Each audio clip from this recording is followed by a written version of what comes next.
नमो अरिहन्ताणं नमो सीताणं नमो आयर्याणं नमो वज्रायानं नमो लोये सव्यसाहुनं मङ्गलं भगवान् वीरो मङ्गलं गौतमो गणी मङ्गलं कुन्दार्यो जैन धर्मोऽस्तु मङ्गलं सर्वमङ्गलमाङ्गल्यं सर्वकल्याणकारकं प्रधानं सर्वधर्माणां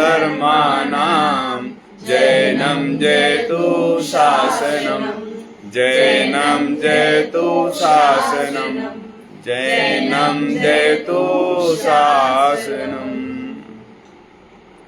नमः श्रीवर्धमानाय निर्धूतकलिलात्मने सालोकानां त्रिलोकानां यद्विद्यादर्पणायते। दूसरा वाला भी पाठ करेंगे। देशयामि समीचीनं धर्मं कर्म निवर्णनं संसार दुःखता सत्वान् यो धरत्युत्तमे सुखे। तीसरा चलेगा ना आज, तो तीसरा वाला भी पाठ करते हैं। सदृष्टि ज्ञान वृत्तानि धर्मं धर्मेश्वरा विदु यदि प्रत्यनीकानि भवन्ति भवपद्धति। देखो अब तीसरा वाला है, और तीसरे वाले में जो पहले लिखा है कि भाई ये श्लोक क्यों लिख रहे हैं, क्या कारण है, उसकी भी यहाँ पर हेडिंग दी हुई है। अब ऐसे उत्तम सुख का कारण जो आत्मा का स्वभाव रूप धर्म है उसे प्रकट करने के लिए श्लोक कहते हैं कि जो आत्मा मतलब सुख तो क्या है, धर्म तो क्या है कि जो धरती उत्तमे सुखे, जो उत्तम सुख में धरे वह धर्म है। धर्म, पैसा, घर, परिवार, कुटुंब, ये सब मिलना, ये सब क्या है? तो सुख नहीं, ये पुण्य का उदय है, ये कर्म का उदय है, ये बंधे हुए कर्मों का उदय है, ये धर्म नहीं है। क्या? पूजन करना, पाठ करना, स्वाध्याय करना, ये क्या है? क्रिया है। ये क्रियाएं हैं, शुभ बंध के कारण हैं। लेकिन यदि वहां पर यदि हम अपने आत्मा का अनुभव करते हैं तो उसे भी धर्म कह दिया जाता है। क्योंकि धर्म क्या है? वस्तु का स्वभाव ही धर्म है, और जब तक स्वभाव को जाने नहीं तो धर्म कहां से होए? वस्तु मतलब क्या कि मैं आत्मा हूं, पर पदार्थ मुझसे अत्यंत भिन्न है, पर मेरे आज तक हुए नहीं, मैं पर का आज तक हुआ नहीं। और जो ऐसा मानता है तो उसे क्या कहा पंडित दौलत राम जी ने? देह जीव को एक गिने बहिरात्म तत्व मुदा है, कि भैया तो बहिरात्मा है, मिथ्या दृष्टि है। क्यों? क्योंकि देह और जीव को एक ही मानता है। जो देह और जीव को एक माने तो वो तो बहिरात्मा है, वो सच्चे आत्मा को नहीं पहचानता। तो इसलिए क्या करना कि दोनों को भिन्न जानना है। दोनों में मैं जीव हूं, जीव तत्व हूं, आत्मा हूं, यह अपना श्रद्धान करना है। और शरीर आदि अजीव तत्व ये सब मेरे नहीं हैं, हाँ मुझसे भिन्न है, ऐसा अनुभव करना। तो अब ऐसा आत्मा का स्वभाव रूप धर्म है, उसे प्रकट करने के लिए श्लोक कहते हैं कि वो प्रकट कैसे हो। तो क्या कहा? सदृष्टि ज्ञान वृत्तानि धर्मम धर्मेश्वरः विदु यदि प्रत्यनीकानि भवन्ति भव पद्धति। क्या कि धर्म तो क्या है? बोलो, धर्म तो क्या है? सम्यक दर्शन, सम्यक ज्ञान और सम्यक चारित्र, ये धर्म है। और यदि ये प्रत्यनीकानी, और यदि ये नहीं है और इनके विपरीत जो है वो क्या है, उनसे क्या होता है, मिथ्या दर्शन, मिथ्या ज्ञान, मिथ्या चारित्र, उनसे क्या होता है, भवंती, भवंती मतलब होता है, होते हैं, बहुवचन में है, भवती, भवतः, भवंती, भवंती मतलब होते हैं। कितने होते हैं कि अनंत तक हो सकते हैं। भवंती, भव पद्धति, भव की पद्धति बढ़ती जाती है, होती जाती है, किससे, यदि ये प्रत्यनीकानी, किसके, किसके विपरीत में, सम्यक दर्शन, सम्यक ज्ञान, सम्यक चारित्र नहीं हो, इससे विपरीत हो, विपरीत होगा तो क्या होगा, मिथ्या दर्शन, मिथ्या ज्ञान, मिथ्या चारित्र होगा, बराबर।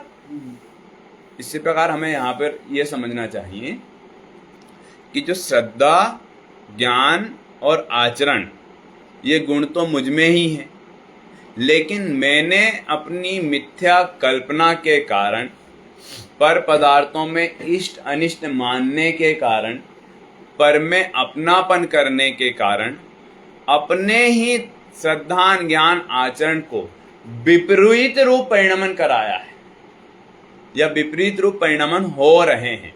किसके कारण, अपने मिथ्या दर्शन, मिथ्या ज्ञान, मिथ्या चारित्र के कारण। तो उसमें करना क्या है कि श्रद्धा,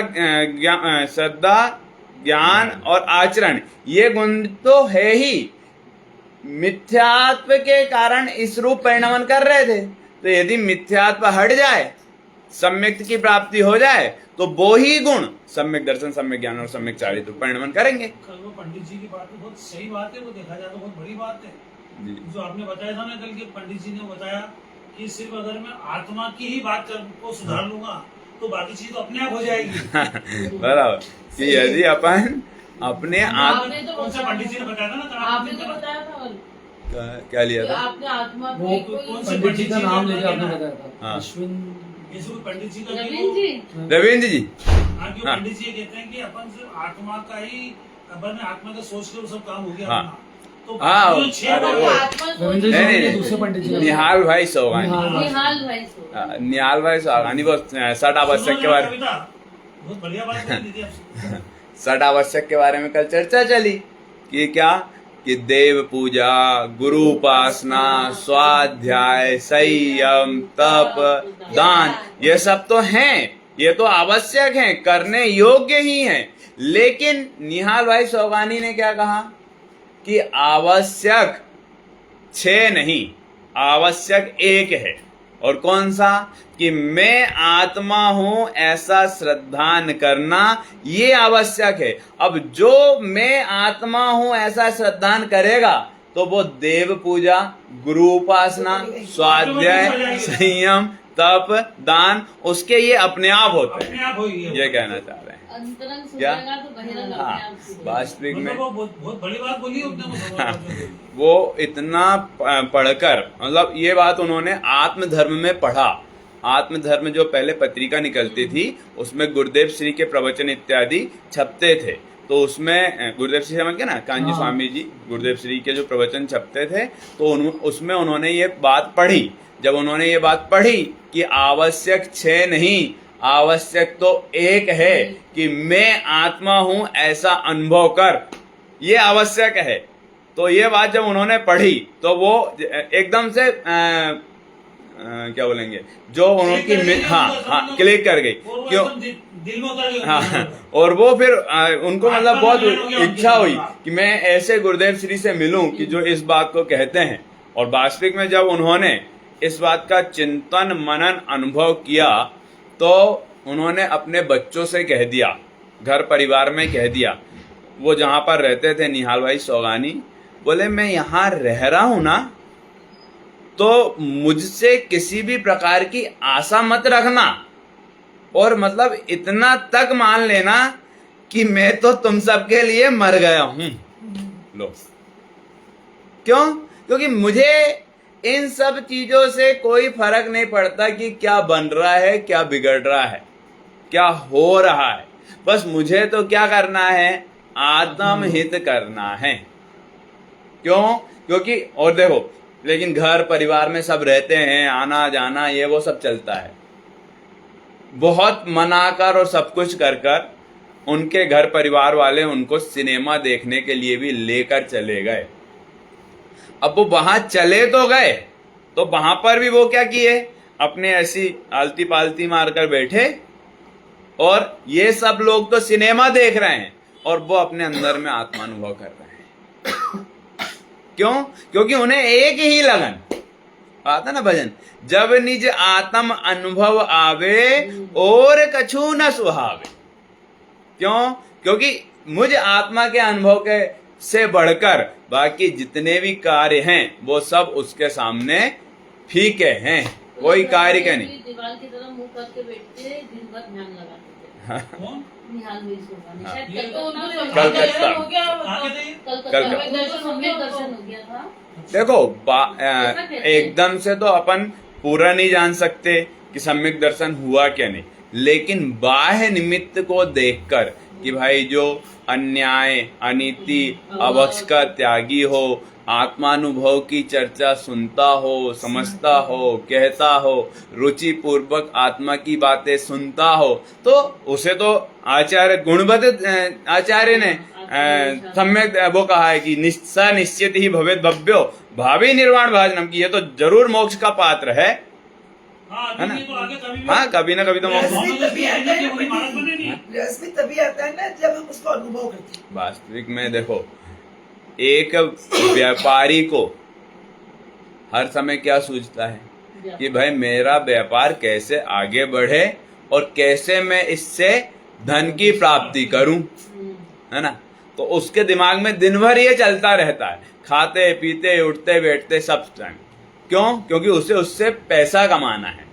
तो इसी बात को मतलब देखो, आप जब समय सार इत्यादि ग्रंथ पढ़ोगे ना, इतना सरल भाषित होगा, इतना सरल लगेगा। अब 17 और 18वीं गाथा में आचार्य कुंद देव ने बिल्कुल एक उदाहरण देकर समझाए हैं। क्या? कि भैया जैसे धन का अर्थी पुरुष क्या राजा को जानकर पहचान कर उसके अनुरूप प्रवर्तन करता है।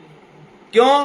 क्योंकि मैं राजा के अनुरूप प्रवर्तन करूंगा, राजा के लिए अच्छा कार्य करूंगा तो राजा खुश होकर मुझे फल देंगे। धन देगा। राजा का काम क्या है? खुश हुआ और ये ले जाओ वो ले जाओ। हाँ? क्यों? क्योंकि राजा से उसे धन की प्राप्ति करना है। इसी प्रकार यदि हमें मोक्ष सुख की प्राप्ति करना है तो क्या करना पड़ेगा? जीव नृप को जानना पड़ेगा, जीव नृप की सेवा करनी पड़ेगी। सेवा करनी पड़ेगी मतलब कि पहले जानना, श्रद्धान करना, ज्ञान करना, अनुभवन करना। यहां लिखा ना, सदृष्टि ज्ञान वृत्तानि, सम्यक दर्शन, सम्यक ज्ञान और सम्यक चारित्र, इन तीनों की चर्चा यहाँ पर अभी आएगी। देखो अर्थ पर अर्थ। अभी है वो, मतलब उनकी समूह नहीं अभी नहीं है। मतलब ये तो नहीं कह सकता कितने साल हो गए, लेकिन वो भी गुरुदेव श्री के समकक्ष ही थे। हाँ, गुरुदेव श्री के समय ही थे निहाल भाई साहब। अभी मतलब गुरुदेव श्री की 126वीं जन्म जयंती मनाई गई इस साल। जन्म जयंती तो हाँ। वो कब एक्सपायर कब? 90 में एक्सपायर हो गए थे, तो 36 साल हो गए अभी एक्सपायर हुए। और 45 वर्ष की उम्र से उन्होंने ये सब मतलब अपने को धर्म पढ़ाना, समझाना, स्वाध्याय कराना, ये सब प्रारंभ कर दिया। तो श्वेतांबर थे। पहले श्वेतांबर थे। नहीं नहीं गुरुदेव श्री नहीं, पहले वो श्वेतांबर थे। हाँ वो दिगंबर ही रहे होंगे या श्वेतांबर ही। सुगानी तो प्रवचन नहीं करते थे निहाल भाई सोगा, वो पंडित जी नहीं थे, प्रवचन नहीं करते थे। वो तो सिर्फ अपने आत्मानुभव करते थे। उनके कुछ कोटेशन आते रहते हैं, वो पढ़ती हूँ। उन्होंने अपने कुछ पत्र इत्यादि लिखे हैं हाँ। कि जो अपने साधर्मी हैं और इन सबको समझाने के। नहीं उनकी भाषा शैली से भी पता चलता है। संबंधित नहीं थे वो। नहीं, कांजी मत से ऐसा मतलब कांजी स्वामी के जब उन्होंने आत्मधर्म को पढ़ा ना, तो उनके भगत हो गए। उनके हाँ भगत हो गए। मतलब उनकी जो बात उनको वो रुच गई कि ये जो गुरुदेव श्री जो कहते हैं ये बिल्कुल आप मतलब उसे तर्क की कसौटी पर कसो तो ज्यों की त्यों उतरती है, ज्यों की त्यों खरी उतरती है बात। इसलिए उन्होंने अपने मतलब उनको फॉलो किया ऐसा। गुरुदेव श्री ने कोई मत चलाया ऐसा नहीं। गुरुदेव श्री ने तो अपने जो बात है ग्रंथ की जो बात उसको उसको प्रस्तुत किया है और जो सही था वो सही को सही बोला, सही को सही बोला। अब सोचो 19 बार समय सार जी ग्रंथ पर प्रवचन किए हैं। गुरुदेव कांजी स्वामी एक बार एक गाथा से स्टार्ट करते, पूरी 415 होती, फिर से मतलब समय सार जी ग्रंथ प्रारंभ करते। ऐसा 19 बार तो समय सार जी ग्रंथ पर प्रवचन किए हैं, तो कैसे होंगे? प्रवचन हर बार अलग अलग प्रकार से होता था। हर बार अलग अलग प्रकार से। संदीप भैया, भाषा वर्णना है ना, कोई सोच के थोड़ी निकलती। देखो हाँ, एक तो अपन क्या है कि मैं आज जो बोल रहा हूँ यही गाथा यदि मैं कल पढ़ाऊंगा यही की यही, तो यही शब्द निकलेंगे, नॉट पॉसिबल। बहुत कम ऐसे आप तो अंदर से बोल रहे हो कि लिखावट नहीं दे रहे। अरे तर्क में फर्क पड़ हाँ, जाएगा। तर्क में, कोई उदाहरण में, कोई दृष्टांत लिखावा में, पढ़ो तब तो वैसा का वैसा बोलना हाँ है। हाँ हाँ, लिखा हुआ पढ़ेंगे तो अभी जो अपन सबटाइटल पढ़ रहे हैं, देख रहे हैं, वो तो हो गए ना प्रवचन, इसलिए हमें ज्यों का त्यों दिख रहा है। लेकिन उन्होंने जो 19 बार प्रवचन किए वो सब बार अलग अलग है। उनको तो हो सकता है तो समय अपने सार उसी याद शास्त्र जी होगी। में पढ़ो ना, जैसे 10 बार वही पढ़ याद लिया समय सार है। तो 11वें बार में अलग जो शास्त्र हाँ। करते हैं उनको भी याद है पूरा। जैसे अपने शास्त्र नहीं, जी पढ़ने याद मतलब होना 10 बार, जरूरी नहीं है। हर समय पे लगता नहीं ये तो अब मैंने पढ़ा, देखो, तो पढ़ा ही नहीं है। पढ़ा मतलब कि पढ़ना, सुनना, याद करना और समझना, सब में अंतर है। हाँ। लेकिन हम क्या करते हैं, एक सिर्फ पढ़ लेते हैं, उसके बाद उसे भूल जाते हैं। क्यों? क्योंकि हम उस पर ज्यादा ध्यान, ज्यादा याद करने का चिंतन, अनुभव इत्यादि नहीं करते। लेकिन ये कैसे, गुरुदेव श्री या जो भी ज्ञानी धर्मात्मा इत्यादि हुए, उन्होंने सिर्फ पढ़ने के लिए नहीं पढ़ा, उन्होंने उस चीज को अपने अंतरंग में उतारने के लिए पढ़ा। उनने शरीर से नहीं पढ़ा, हाँ। उनने आत्मा से पढ़ा उसको। ये क्या बोलिए बोलिए। जैसे आपने एक बात कही थी कि भैया सही सही कि जैसे जो स्वाध्याय है, पूजा हाँ? है आपकी, हाँ जी। जो भी है हाँ। स्वाध्याय है, ये पुण्य उदय में आता है तो उससे होता है। जी अब जैसे बहुत लोग हैं जो कुछ भी नहीं करते हैं, हाँ, तो मतलब क्या उनका पुण्य उदय में नहीं आया है कि बिल्कुल ऐसा कह सकते हैं आप। तो फिर आगे भी कभी नहीं करेगा तो कभी पुण्य उदय में नहीं आएगा। नहीं, पुण्य का उदय सिर्फ पूजन, व्रत इत्यादि करने से ही आता है ऐसा नहीं। पुण्य का उदय तो इतने से भी आ सकता है, कोई जीव किसी को मार रहा है, कोई कट रहा है, लेकिन हम बैठे बैठे विचार कर रहे कि नहीं नहीं ऐसा नहीं होना चाहिए, ये भी पुण्य। पुण्य स्वाध्याय से हाँ, सिर्फ स्वाध्याय से पुण्य बनता है ऐसा नहीं। पुण्य का होता है। ये नहीं तो पुण्य फिर कैसे हो रही है? नहीं तो फिर एकेंद्री से पंचेंद्री तक के जीव, तो वो तो कभी पढ़ते ही नहीं, तो हाँ? उनको कैसे- कभी सुनते ही नहीं, कभी समझते ही फिर नहीं, वो विचार कैसे करते ही नहीं, तो उनके कैसे पुण्य का उदय आ जाएगा, है ना? अब जो तिर्यंच है, रोज मंदिर जाती थी वो, सबके प्रकार अलग और अलग हैं। फिर वो अंबानी की उन्होंने वहाँ वनटाश भेज दिया, उसमें है ना, उसमें बार बार आएगा फल तो परिणाम है। हाँ, तो परिणाम सुधर सकते हैं ना, परिणाम है उनके जो अच्छे। अंदर के परिणाम तो सब जीवों के एक जैसे होते हैं। क्या? वही सुन परिणति सब जीवन की 3 भांति बरणी, एक पुण्य, एक पाप, एक राग हरणी। सब जीवन की मतलब प्रत्येक जीव की परिणति जो है वो 3 प्रकार की है। परिणाम जो है वो 3 प्रकार के हैं, एक तो पुण्य रूप है और एक पाप रूप है। तो पुण्य और पाप तो अपने को यहाँ पर समझ में आ रहा है कि भाई जो हिंसा, झूठ, चोरी, कुशील इत्यादि के परिणाम वो पाप रूप, और पूजन पाठ, स्वाध्याय, जीव दया इत्यादि के परिणाम वह है पुण्य रूप। तो ये तो है, लेकिन एक राग हरणी मतलब बीत राग दशा, बीत राग परिणति, जिसमें ना पुण्य हो ना पाप हो, शुद्ध भाव, वह शुद्ध भाव कहलाता है। शुद्ध ऐसा तो वह शुद्ध भाव कैसा है? सम्यक दर्शन, सम्यक ज्ञान और सम्यक चारित्र सहित है। और इससे विपरीत जो है वो क्या है? मिथ्या। बंद के कराने वाले हैं। और ये सम्यक दर्शन, सम्यक ज्ञान, सम्यक चारित्र कैसे हैं कि जो बंद हैं उसका भी अभाव करने वाले हैं। बंद तो कराने वाले हैं ही नहीं। इसलिए अब यहां पर समझो कि जो मुनिराज हैं, ज्ञानी धर्मात्मा हैं, उनके त्रिगुप्ति से, मन वचन काय से इतने कर्मों का क्षय हो जाता है कि कोटि जन्म तप तपे, ज्ञान बिन कर्म झरे जे। ज्ञानी के छिन्माही त्रिगुप्ति ते सहज टरे थे। मतलब जो ज्ञानी धर्मात्मा है ना, उनके तो वो एक क्षण मात्र में अपनी आत्मा का अनुभव करके जितने कर्मों का क्षय कर सकता है, उतना अज्ञानी जीव 1 करोड़ वर्षों तक भी तप करे तो भी उतने कर्मों का क्षय नहीं कर पाएगा। ऐसा तो जो सम्यक दर्शन, सम्यक ज्ञान, सम्यक चारित्र वो कैसे हैं? बंध का नाश करने वाले हैं। मतलब क्या? निर्जरा करने वाले हैं। संबंध निर्जरा होती है और शुभ भाव से, पुण्य से और अशुभ भाव से, पाप से क्या होते हैं? कर्मों का बंधन होता है, आश्रव और बंध होते हैं। तो पुण्य और पाप क्या कराने वाले हैं? आना मतलब आश्रव, कर्मों का आना मतलब आश्रव, और आए हैं और रुकना, रुकना मतलब बंद। और संबर, संबर मतलब नहीं, अब आना ही रोक देना, पहले आना रोकना। अब निर्जरा, निर्जरा मतलब क्या? कि जो बंधे हुए हैं वो भी तो पहाड़ जैसे हैं, है ना? पानी की टंकी का उदाहरण। हाँ मैं दे रहा ना अभी। तो पहाड़ जैसे बंधे हुए हैं, उनकी क्या करना? निर्जरा। और जब वो निर्जरा करते करते करते करते पूर्ण रूप से निर्जरा हो जाए, उसी का नाम मोक्ष है। देखो एक उदाहरण देखो, एक नाव है, ठीक है? एक नाव में जो नाविक है वह जीव तत्व है। 7 तत्व है ना, जीव, अजीव, आश्रव, बंध, संबंध, निर्जरा, मोक्ष। तो जीव जो है वो कौन है? वो नाविक, नाव चलाने वाला, ठीक है? वैसे तो उसका शरीर अजीब ही है, उसमें जो जीव विद्वान है वो ही जीव है ना, लेकिन हम तो यहाँ पे पूरे नाविक को ही जीव कह दे रहे हैं समझने के लिए, उदाहरण के लिए। तो वो जो नाविक है वो जीव है और जो नाव है वो अजीब है। अब क्या हुआ? उस नाव में एक छोटा सा छेद हो गया, ठीक है? अब छेद तो हो गया, अब वो नाव पानी में चलेगी तो क्या होगा? पानी अंदर आएगा। पानी अंदर आएगा। किसके कारण आएगा? दोनों के कारण। जब जीव और अजीब दोनों मिथ्या बुद्धि करेंगे तब कर्मों का, सॉरी अजीब तो मिथ्या बुद्धि नहीं करता, जीव अजीब में अपनापन करेगा तब कर्मों का आना होगा, ठीक है? तो जब यह नाव आगे बढ़ी तो क्या होने लगा? उसमें पानी आने लगा। तो पानी का आना मतलब आश्रव, ठीक है? यहाँ पे कर्मों का आना मतलब आश्रव। अब पानी आया है तो ऐसा तो नहीं कि फिर से ज्यों का त्यों निकल जाएगा, रुकेगा नाव में। तो जो रुक रहा है वो कहलाएगा बंध।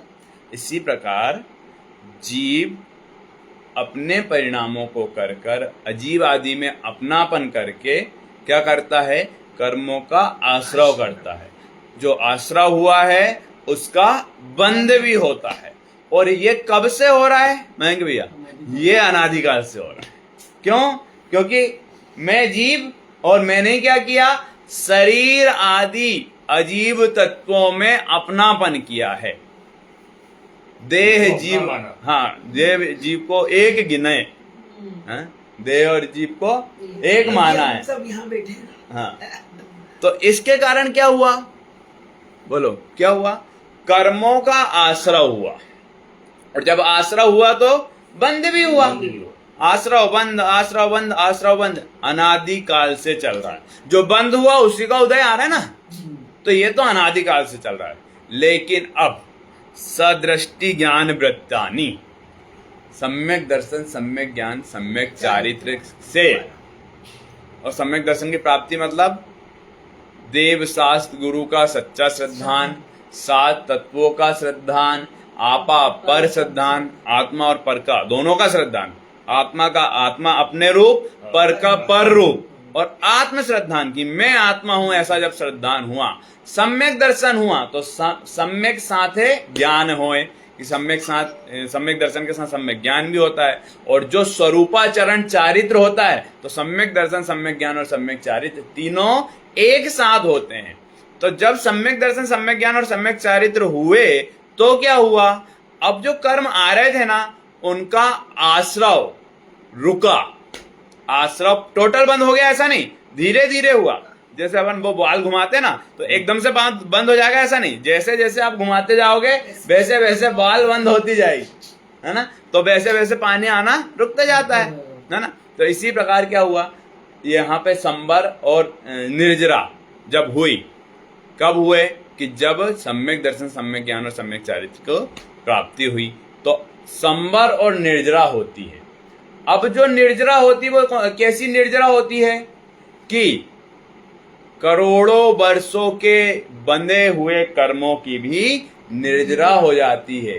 और जो भव पद्धति, भव भव बंधते थे, भव मतलब दूसरी गति में जाना, दूसरी गतियों का बंध, ये सब वो उस समय आपको उस कर्मों का फल मिलेगा।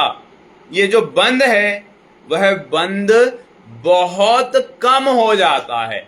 क्यों? क्योंकि याद रखना, क्योंकि अनंतानुबंधी, आ गया ना समझ में? अनंतानुबंधी कैसा है? अनंतानुबंधी मतलब होता ही क्या है?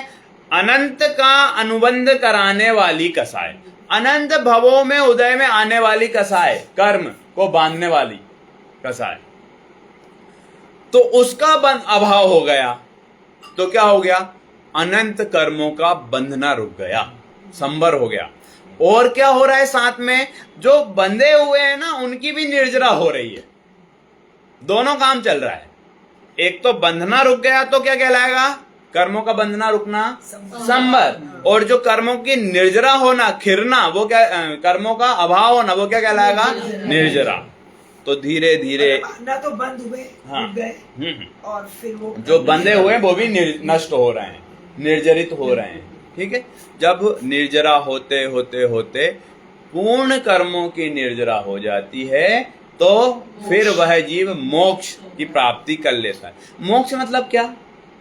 मतलब आपका उत्तम जन्म सुख। मरण नहीं होगा, उत्तम सुख। और चार गति के अब मैं बता दुखों देता से छुड़ाकर जो। हाँ, मुंचति इति मोक्षः। अच्छा, मुंचति मतलब होता है छूटना।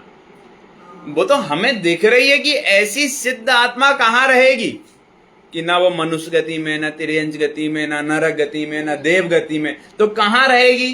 कि बोले पंचम गति सिद्धालय में विराजमान रहेगी। क्यों? क्योंकि वह आत्मा कैसी हो गई है? सिद्ध आत्मा। सिद्ध आत्मा क्यों? मुंचति मतलब सभी कर्मों से रहित हो गई है, शुद्ध हो गई है, शुद्ध आत्मा है।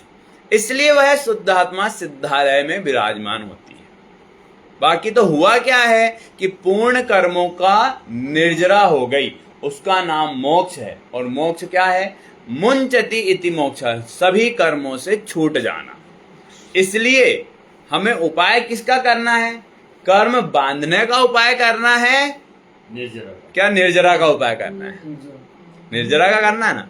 तो पूजन पाठ स्वाध्याय इत्यादि करना है क्या? नहीं करना तो, लेकिन इनसे मुझे ऐसा कर्मों का बंध हो जाए इसके लिए नहीं करना। क्या? दुकान अच्छी चल रही है। हाँ, पुण्याश्रयों के लिए करते हैं ना। और वास्तविक में विचार करो, ये कोई बहुत बड़ी बात नहीं, सब सहयोगों का मिल जाना। क्योंकि अनादि काल से क्या पता कितने बार ये सब सहयोग मिल गए। खाना पीना नहीं, जो भी आप सोचते हो ना कि मैं काश अंबानी होता, मैं काश वो क्या मुख्यमंत्री होता, प्रधानमंत्री होता, राष्ट्रपति होता, तो ऐसे तो अनंतों बार हो गए तो भी कुछ नहीं हुआ। क्या कहना चाह रहे हैं? क्यों नहीं चाहना इन सब पदों को? क्योंकि ये पद हमने अनंतों बार धारण कर लिए। अरे ये तो बहुत छोटे पद हैं, अनंतों बार देव हो गए, महाशक्तिशाली हो गए, लेकिन फिर भी क्या हुआ कि अपने इस भाव को एक भाव का भी अभाव नहीं कर पाए। अनंत ऐसी बातें भी सुनी, हाँ, तब भी कुछ नहीं। बातें भी सुनी, लेकिन एक भाव का भी अभाव नहीं कर पाए। क्यों? क्योंकि हमने शरीर आदि में अपनापन कर रखा। अभिप्राय हमारा सुन तो रहे हैं, समझ भी रहे हैं, याद भी कर रहे हैं, अभिप्राय यही है कि शरीर मेरा है। और ये जो मिथ्या बुद्धि है ना, इसे टूटने में समय तो लगता है, लेकिन टूटेगी कब? कि जब हम खुद चाहेंगे तब। हम खुद यदि नहीं चाहें तो सुन कितने भी लेना, याद कितना भी कर लेना, सब कुछ कर लेना, लेकिन नहीं टूटे। क्यों? क्योंकि हमने खुद ने कभी विचार ही नहीं किया। गुरुदेव श्री इसके लिए एक लाइन कहते थे, सबके पल्ले लाल है, लाल बिना कोई नहीं, याते भय कंगाल, गांठ खोल देखी नहीं। कि सबका स्वभाव कैसा है? ज्ञान दर्शनमय है। सब जीव कैसे हैं? सिद्ध होने लायक हैं। क्या लायकात? हैं? सब भगवान बनने लायक। सब भगवान बनने लायक। सब भगवान बनने की लायकात वाले हैं। लायकात शब्द आता था ना, क्या है, क्या लायकात है अपनी, कि सिद्ध समान सदा पद मेरो, सिद्ध समान होने की ताकत वाला हूं। लेकिन कब कब कि जब खुद माने तब, और यदि खुद नहीं माने, भजन है ना, हाँ तेरे अंदर में भगवान है फिर भी तो जाने क्या है। हाँ क्या बोलते हैं, तेरे अंदर में भगवान है है मगर तुझ भी अनजान है। वो आता है, वीरा प्रभु के ये बोल, तेरा प्रभु तुझे ही में डोले। क्या कह रहे हैं वीर प्रभु महावीर भगवान, कि तेरा प्रभु तुझ ही में डोले। हैं? क्यों जाता गिरनार, क्यों जाता काशी, अंतर में है तेरे घट घट का बासी। हैं? अंतर की मटकी टटोल, तेरा प्रभु तुझ ही में डोले। कि अपना प्रभु तो अपने में ही है, लेकिन हमने अपन कहाँ खोज रहे हैं, बाहर खोज रहे हैं। तू मान बैठा पुजारी हूं बस में, क्या मान लिया कि भाई मैं तो पूजन करने वाला हूं, मैं सुबह से बस सुबह 6 बजे जाता हूँ, 9 बजे आता हूँ, पूजन पाठ सब कुछ करता हूँ, मैं तो बस पुजारी हूँ। ये नहीं माना कि मैं खुद भी ऐसा ही जीव नामक पदार्थ हूं, कि जैसे जीव का अनुभव कर कर, जिस जीव नामक पदार्थ का अनुभव कर कर अनंत सिद्ध भगवान सिद्ध हुए हैं।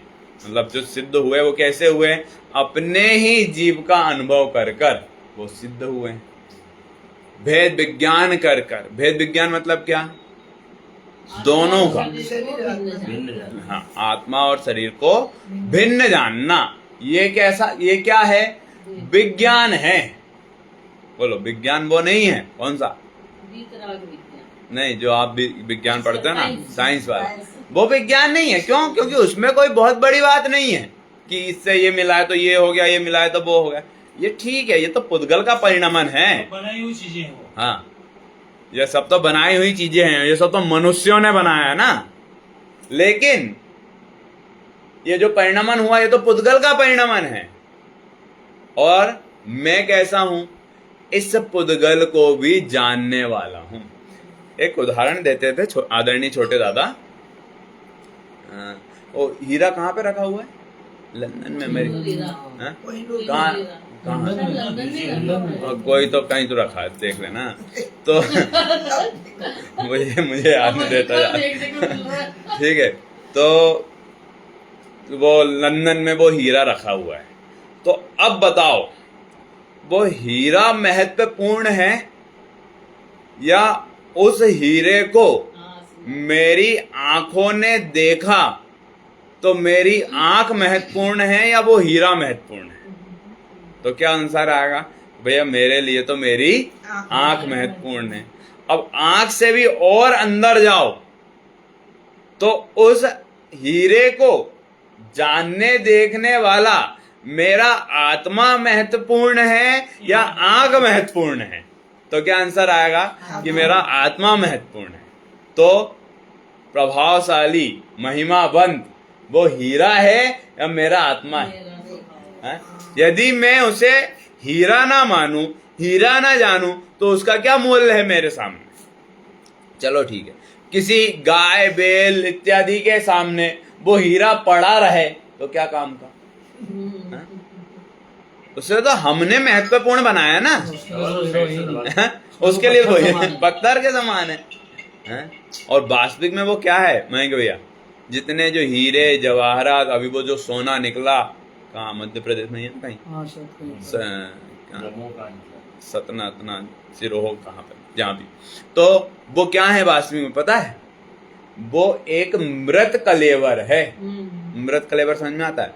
मृत मतलब होता है मरा हुआ, कलेवर मतलब शरीर, मरा हुआ शरीर है। क्यों? क्योंकि वह क्या है, एकेंद्रीय आदि पर्याय का, एकेंद्रीय में भी कौन सी, पृथ्वी काय के जीव का मरा हुआ शरीर है। लो, लेकिन हमने उसे क्या इतना महत्वपूर्ण बना लिया, इतना महिमावंत बना लिया कि उसके लिए मरना पड़े तो मर जाता है। हाँ? सीधा क्या? अदान हाँ, पत्थर अदान से निकला एक पत्थर है, लेकिन एक केंद्रीय है ना। लेकिन इस जीव ने अपने स्वभाव को भूला है, और उसके कारण जब स्वभाव को भूल गया तो फिर इधर उधर जहां चाहे वहां भटकता फिरता है। भूला है स्वयं आत्मा को, जो भुलाने के काबिल नहीं है। आत्मन आया अवसर सुनहरा, चूक जाने के काबिल नहीं है। कि ये जो अवसर अपने को मिला है ना, मनुष्य भाव, जैन कुल, सच्चे देव शास्त्र गुरु का स्वरूप समझकर उनकी शरण में जाना, ये अवसर अब चूक जाने योग्य नहीं है। और यदि अब अवसर चूका तो भाव भाव पछताएगा, फिर योनि वापस मिलेगी मिलेगी नहीं मिलेगी, बहुत मुश्किल है। आ भाव मीठो पण बीजो भाव कोने दीठो। अब बताओ गुरुदेव श्री क्या अलग कहते थे? यही बात तो वो कहते थे कि भाई ये भाव मिला है, इसमें आत्मानुभव कर लो, नहीं करोगे तो क्या होगा? अपन सोचोगे अगले भाव मिलेगा उसमें कर लेंगे तो क्या मालूम क्या मिलेगा। नहीं, एक तो मनुष्य भाव मिलना दुर्लभ, यह विधि गए। जैन कुल मिलना बहुत दुर्लभ। हाँ, मनुष्य भाव मिलना और फिर जैन कुल इत्यादि मिलना तो दुर्लभ से दुर्लभ है ना, महादुर्लभ। इसी को यहाँ पर उदाहरण भी दिया है पंडित दौलत राम जी ने। यह मानुष पर्याय सुकुल सुनबो जिनवाणी, यह विधि गए न मिले सुमणि जो उदधि समानी। जो सुमणि ये कोई मणि है, अपने हाथ की रिंग है, कुछ भी है, यदि वह समुद्र में गिर गई तो अब कितना मुश्किल है कि फिर से हम उसे पा लें, हैं? इसी प्रकार ये मनुष्य भाव कि एक बार यदि चला गया तो बहुत दुर्लभ हो जाएगा, है ना। अब वो जैसे वो अपन पढ़ते हैं ना कि है ना वो पिछले जन्म में ये था, वो मर के फिर देव हुआ, फिर देव से फिर वो मनुष्य योनि में आया, फिर उसने अच्छे कर्म कर लिए तो फिर वो वापस मर के देव गया, फिर वापस मर के। अब जो प्रथमान में पढ़ते हैं ना अपन, उसमें सब में यही था। तो उसको तिरेंज कम बताया, मतलब कि कोई तिरेंज में गया है। नहीं, वो क्या है कि जिस भाव में हमें समझ में आए कि इसमें देखो इतना दुख सहन किया, फिर ये दुख सहन किया, बीच में और भी बहुत सारे भाव होते हैं, सबकी चर्चा ना देकर जो महत्वपूर्ण है उनकी चर्चा दी जाती है, ताकि प्रथमान योग मतलब क्या, एग्जाम्पल, आपके सामने उदाहरण प्रस्तुत कर रहे हैं कि देखो ये हुए हैं, ऐसे ऐसे महापुरुष हुए। अभी उससे पहले वो और भी भाव को धारण किए, लेकिन उन सब भाव की चर्चा नहीं की। क्यों? क्योंकि वहां पर जो जरूरी है उन भावों के बारे में ज्यादातर बताया गया।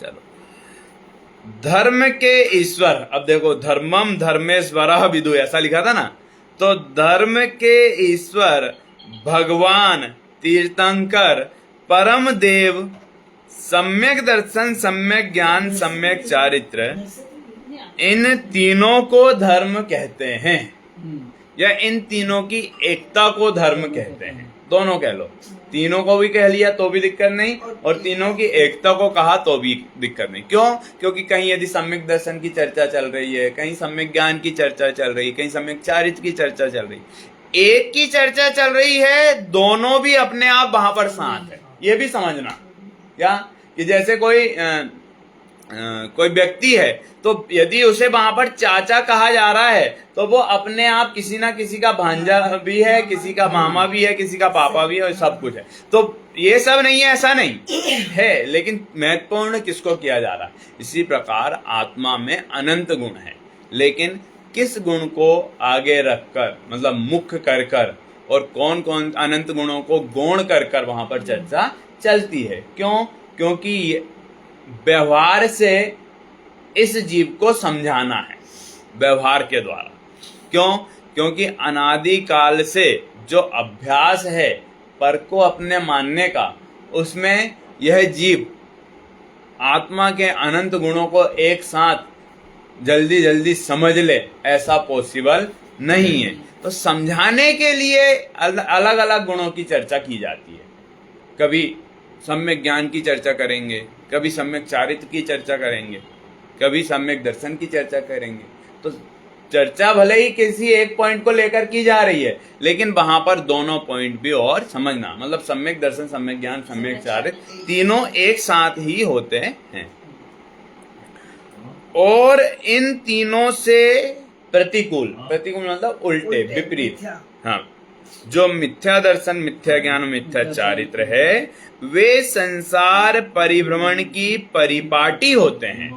इससे क्या समझ में आता है? देखो, उमा स्वामी आचार्य देव ने जो तत्वार्थ सूत्र का पहला सूत्र लिखा है, कौन सा? सम्यक दर्शन ज्ञान चारित्राणी मोक्ष मार्ग। अभी 10 लक्षण आने वाले हैं, सब लोग बहुत अच्छे से 10 दिन 10 अध्यायों का पाठ करेंगे, सुनेंगे, पढ़ेंगे, वो तो करना ही चाहिए, लेकिन कभी ये भी तो विचार करना चाहिए कि इनमें लिखा क्या है, क्या कहना चाह रहे हैं। हाँ? अब पहला ही सूत्र देखो, सम्यक दर्शन ज्ञान चारित्राणी मोक्ष मार्ग। सम्यक संहित है तो वह ज्ञान दर्शन चारित्र मोक्ष का मार्ग है, और यदि मिथ्यात्व संहित है तो वही दर्शन ज्ञान और चारित्र संसार मार्ग है, संसार को बढ़ाने वाले हैं। इसीलिए तो इसमें भी संसार सबसे पहला अधिकार सम्यक दर्शन अधिकार है। हाँ, ज्यादातर तो सबसे पहले सभी शास्त्रों में सम्यक दर्शन ज्यादातर अधिकार ऐसी ही चर्चा आती है, सम्यक दर्शन, सम्यक ज्ञान, सम्यक चारित्र होते सब एक साथ हैं, लेकिन एक साथ कह तो नहीं सकते ना। जब उपदेश दिया जाता है तो एक एक एंगल को मुख्य कर कर कहा जाता है ना। इसलिए संसार भ्रमण की परिपाटी है। हाँ, इसलिए कौन? मिथ्या दर्शन, मिथ्या ज्ञान और मिथ्याचार, बराबर। भावार्थ, जो अपने और अन्य द्रव्यों का सत्यार्थ, श्रद्धान, ज्ञान, आचरण है, वह तो संसार परिभ्रमण से छुड़ाकर उत्तम सुख में धरने वाला धर्म है। धर्म क्या है? जो उत्तम सुख में धरे। तो उत्तम सुख में कौन धरता है? सम्यक दर्शन, सम्यक ज्ञान और सम्यक चारित्र। अब इससे क्या समझ में आ रहा है कि जो उत्तम क्षमा, मार्दव, आर्जव, सत्य, सोच, संयम, तप, त्याग, आकिंचन, ब्रह्मचर्य, ये 10 धर्म कैसे हैं? उत्तम है। उत्तम मतलब सम्यक दर्शन, सम्यक ज्ञान, सम्यक चारित्र सहित है। लो, तो हम तो मिथ्या दृष्टि है ना, तो हम क्यों मनाते हैं फिर 10 लक्षण? हम क्या पूरे जैन मना रहे हैं, सबको ही मना रहे हैं, तो सबके सब सम्यक दृष्टि है क्या? नहीं, सम्यक दृष्टि नहीं है, लेकिन बनना तो सम्यक दृष्टि ही है ना, इसीलिए चलना तो होना तो सम्यक दृष्टि है ना। तो सम्यक दर्शन की प्राप्ति हेतु उत्तम क्षमा, मार्दव, आर्जव, सत्य, सोच, संयम, तप, त्याग, अकिंचन, ब्रह्मचर्य, ये अपने ही स्वभाव है। मैंने कल भी याद करने के लिए बोला था आपको, एक लाइन तो याद करना ही है। कौन सा? वस्तु का स्वभाव ही धर्म है। तो वस्तु का स्वभाव, तो ये भी क्या आते हैं? उत्तम, क्षमा आदि जो 10 लक्षण कहे धर्म के, ये भी क्या हैं? मेरे स्वभाव हैं। वास्तविक में आप विचार करो, जैसे जैसे अभी 28 तारीख से अपने 10 लक्षण आ जाएंगे ना, तो एक एक लक्षण को आप याद करोगे ना, समझोगे, उत्तम, क्षमा, मार्दव, आर्जव, तो ये हमें अपने स्वभाव भाषित होंगे। ये देखो, ये मेरा स्वभाव है। और मैं कहाँ मिथ्यात्व के कारण किस किस को अपना स्वभाव मानने लगा था, किस किस में अपनापन किया। जिस पर्याय में जाता है उसी पर्याय में अपनापन कर लेता है, जबकि पर्याय तो कैसी है? क्षण भंगुर है। पर्याय हमेशा रहने वाली नहीं है, छूट जाने वाली है। तो किस किस पर्याय, फिर दूसरी पर्याय धारण करेगा, तो किस पर्याय में अपनापन करेगा, है ना? देखो, धर्म तो आत्मा का स्वभाव है। हाँ, धर्म तो आत्मा का स्वभाव है। देखो, और अपना व अन्य द्रव्यों का असत्यार्थ मतलब गलत, श्रद्धान, ज्ञान, आचरण हैं, वे संसार के घोर अनंत दुखों में डुबोने वाले हैं। कौन? मिथ्या दर्शन, मिथ्या ज्ञान और मिथ्या चारित्र। कैसे? कि अनादि काल से हम देखते ही तो आ रहे हैं कि जो अनंत संसार में हम घूमते हुए आए हैं, 4 गति 84 लाख योनियों में जो भटक रहे हैं, किसके कारण? मिथ्यात्व और मिथ्यात्व मतलब मिथ्या दर्शन, मिथ्या ज्ञान, मिथ्याचारित के कारण। अब यदि हमें इन दुखों से इन दुखों में डूबने से बचना है तो क्या करना पड़ेगा? सम्यक दर्शन, सम्यक ज्ञान, सम्यक चारित्र की प्राप्ति करना पड़ेगा।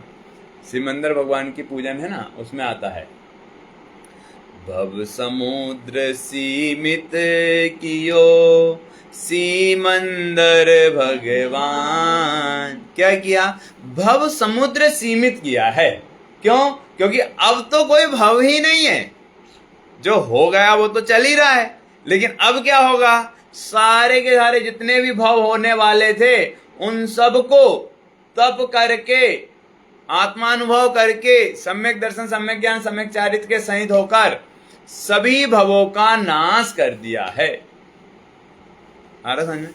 भवों का नाश करना मतलब कि जब वो अपनी आत्मा का अनुभव कर रहे हैं, श्रद्धान ज्ञान आचरण में लीन है, तो उससे क्या होने वाला है? कर्मों की निर्जरा होने वाली है। जब कर्मों का बंध नहीं होने वाला है तो भवों का बंध कैसे होगा?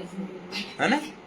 इसलिए क्या करना, ये जो भव मिला है ना, इस भव में हमें एक कला सीखनी है। और कौन सी कला? भव के अभाव करने की कला। यदि ये सीख लिए तो भव होंगे क्या नहीं? इसके बाद भव होगा क्या नहीं? होगा। क्यों? क्योंकि पंचम काल है, अभी तो मोक्ष यहां से नहीं होगा। भव तो और होंगे, लेकिन अब जो भव होंगे तो वो उनमें और ज्यादा भव बढ़े ऐसा नहीं। भव तो होंगे, लेकिन उन भवों का भी अभाव कर कर हमें क्या बनना है? इस संसार से रहित होकर, शरीर आदि से रहित होकर क्या करना है? सिद्ध दशा की प्राप्ति करना है। क्योंकि हमारा लक्ष्य क्या है? कि सिद्धत्व की प्राप्ति। क्यों? क्योंकि मिथ्यात्व के कारण अनादि काल से संसार में भ्रमण कर रहा है। अब इस जीव को क्या लगा कि मुझे अब इस संसार रूपी दुख समुद्र में नहीं भटकना है। दौलत राम जी है ना, पंडित दौलत राम जी, उन्होंने पहली ढाल में लिखा था ना, ताही सुनो भवि मंथिर आन, जो चाहो अपनों कल्याण। यदि आप अपना कल्याण चाहते हो तो सुनो। महंगी भैया, किस लिए सुनना हमें जिनवाणी?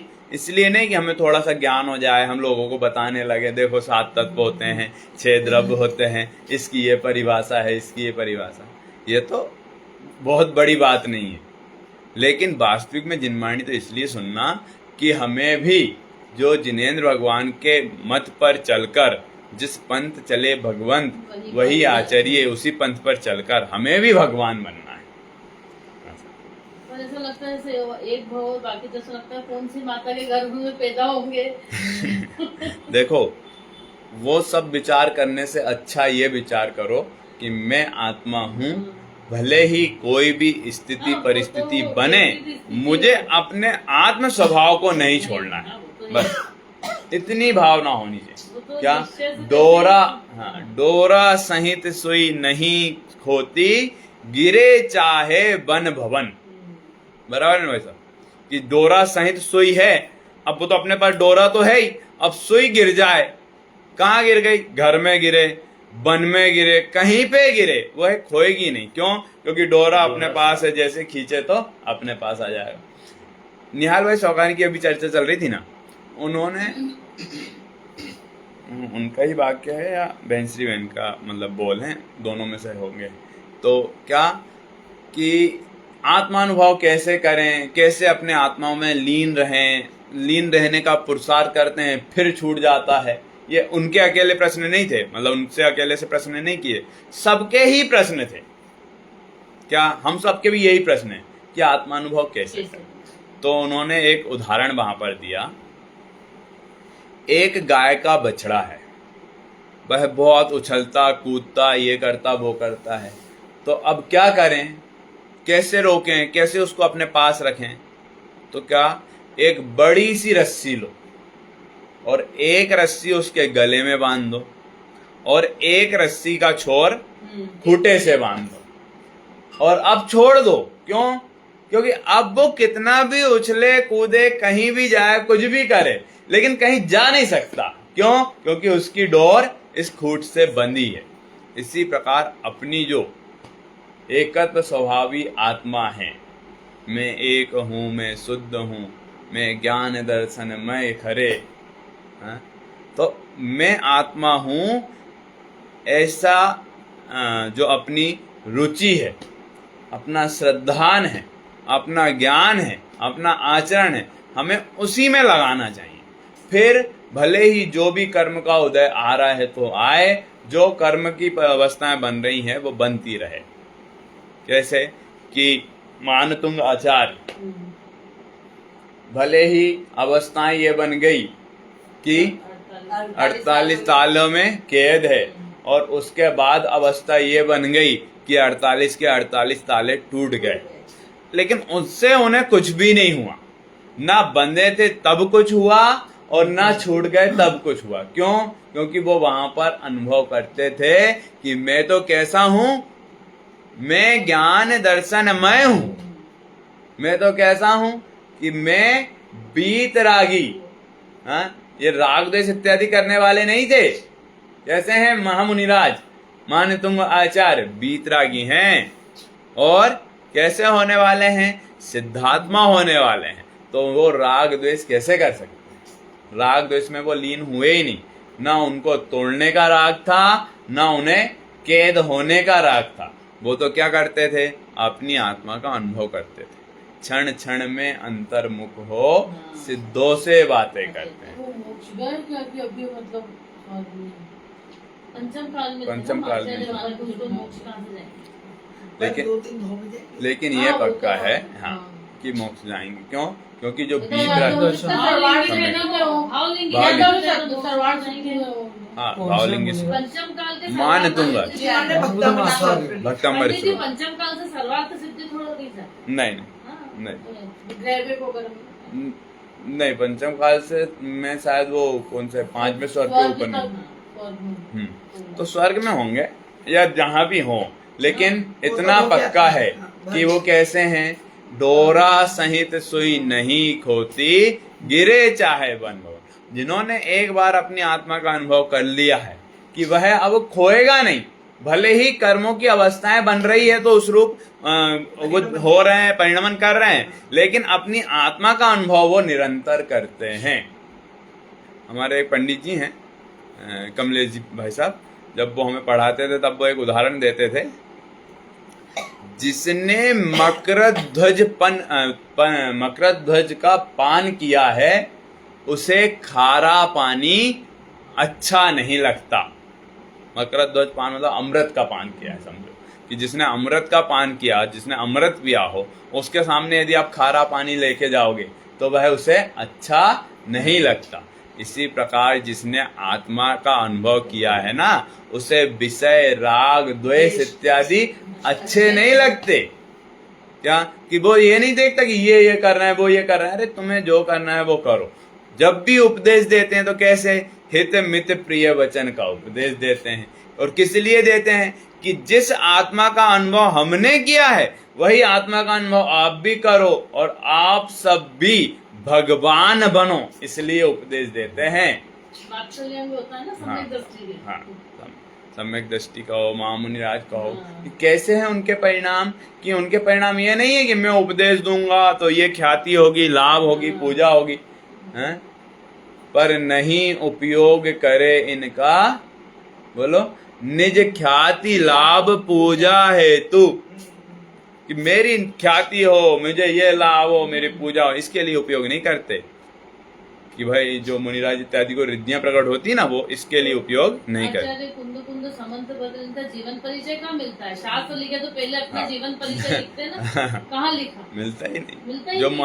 महामुनिराज इत्यादि हैं अपने, उनके बहुत बहुत ही कम कुछ परिचय इत्यादि मिलेगा। वो भी कैसे मिलेगा? कि जैसे कोई शिष्य है, उसने यदि अपने गुरु को याद किया है, कोई शिष्य है, उनने अपने गुरु के बारे में कुछ लिखा कि मेरे गुरु ऐसे थे, महान थे, क्योंकि हाँ गुरु का गुणानुवाद किया, तो भले ही उनके बारे में हमें जानने को मिल जाएगा। बाकी वो खुद अपने बारे में लिखे हैं ऐसा नहीं है। अब कुंद कुंद आचार्य थे, वो इतने महान आचार्य, इतने सर्वश्रेष्ठ आचार्य कि उस समय के जितने भी आचार्य इत्यादि थे उन सभी ने क्या स्वीकार किया कि हम सब यह कुंद कुंद आचार्य आमनाय के हैं। तो हम अब सबके लिए कुंद कुंद आचार्य क्या बन गए, गुरु बन गए। तो सबने अपने अपने अनुसार उनका गुणानुवाद किया।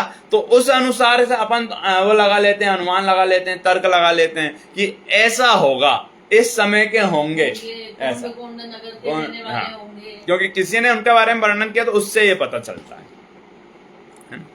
तो यहाँ पर अभी अपना तीसरा हुआ, ऐसा वीतराग भगवान कहते हैं। कैसा कि धर्म क्या है, सम्यक दर्शन, सम्यक ज्ञान, सम्यक चारित्र वाला है, और इससे विपरीत मिथ्या दर्शन, मिथ्या ज्ञान, मिथ्या चारित्र संसार में डुबोने वाला है। हम अपनी रुचि से कल्पित नहीं कह रहे हैं। लो यहाँ पर और कह दिए भाई मैं अपनी रुचि से, अपने कारण, अपने ज्ञान के कारण कुछ भी कह रहा हूं, ऐसा नहीं। ये बात किसने कही? हाँ नहीं, ये तो उन्होंने लिखा बराबर सदाशिवदास जी ने, लेकिन उससे पहले इस श्लोक में भी कहा ना। तो इस श्लोक में भी जो कहा तो वो किसने कहा? समंतभद्राचार्य ने। और समंतभद्राचार्य ने भी क्या रेफरेंस दिया? ऐसा धर्मेश्वर विदु, ऐसा भगवान कहते हैं, ऐसा ईश्वर कहते हैं। तीर्थंकर राजी की दिव्यध्वनि में ये बात आई है।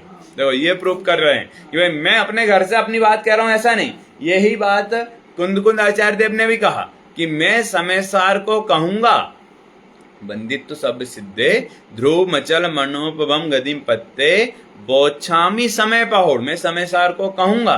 कैसा है समय सार? मिणमो सुध केवली भणिदम, कि जो केवली और श्रुत केवलियों के द्वारा कहा गया उस धर्म को, उस समय सार को मैं कहूंगा ऐसा।